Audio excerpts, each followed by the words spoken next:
Assalamualaikum warahmatullahi wabarakatuh. Perkenalkan, nama saya Sidik, saya dari UIN, Senan. Namanya siapa tadi? Sidik. Sidik. Sidik. Permisi, Gus Bah, saya mau bertanya. Jadi tadi malam di beranda HP saya itu lewat berisi kalam hikmah, yaitu tulisannya ilmu tidak akan Allah berikan kecuali orang yang dicintai oleh Allah Subhanahu wa taala. Pertanyaan saya, Gus Bah, ngapunten. Kenapa ada orang yang hafal Quran tapi masih bermaksiat?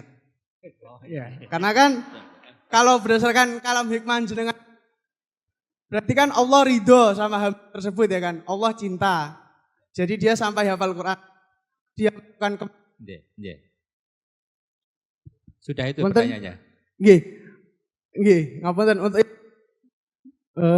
saya titip pesan Pak Gus Bah, saya mewakili umat, semoga jenengan jaga kesehatan nggih.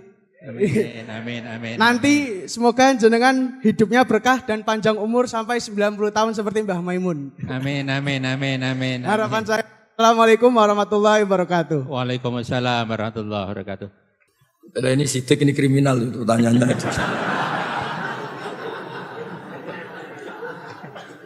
Nanti kalau kenapa orang hafal Quran masih bisa maksiat, lama-lama Anda tanya, kenapa Pak Rektor masih butuh uang, gitu kan ya repot. Jadi begini ya, agama ini unik. Allah itu tidak pernah menghalalkan maksiat, nggak pernah. Tapi Allah tahu betul kalau prakteknya orang itu pasti maksiat. Beda ya. Kalau Allah menghalalkan nanti itu menjadi syariat.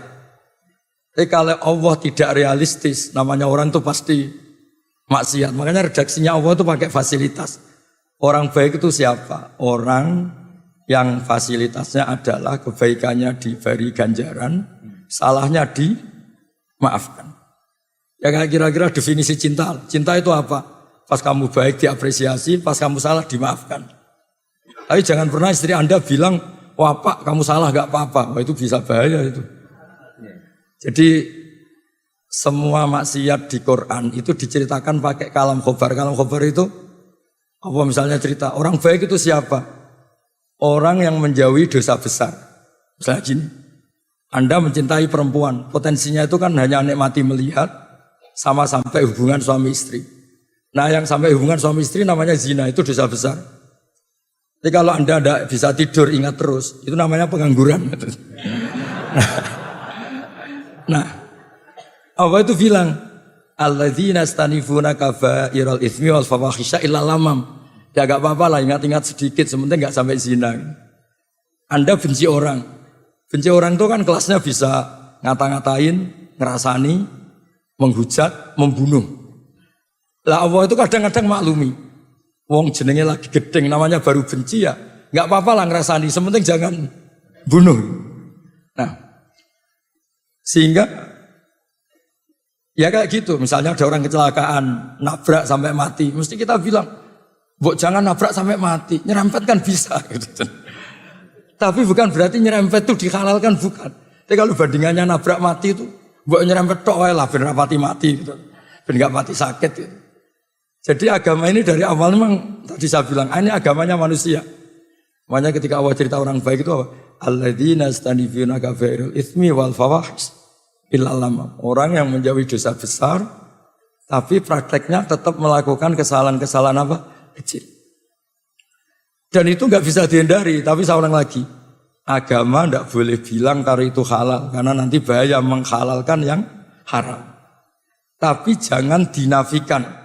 Karena kalau dinafikan itu menjadi tidak realistis. Sama lagi, kalau dinafikan itu menjadi enggak. Makanya tadi Mas Sidik itu kriminal betul itu tanyanya itu. Lama-lama tanya, kenapa banyak kiai yang masih dosa? Kenapa banyak hafid yang wayab? Ya repot kalau gitu. Wong dosa itu bisa dimulai dari tidak maksiat. Dosa itu ada yang tarkul wajib. Jadi Anda di masjid iktikaf, saat itu istri Anda melahirkan butuh pertolongan Anda. Dan Anda tidak ada di sisinya hanya karena itikaf, itu agama bilang itu haram karena meninggalkan wajib yaitu ngerawat apa? Istri demi itikaf yang apa?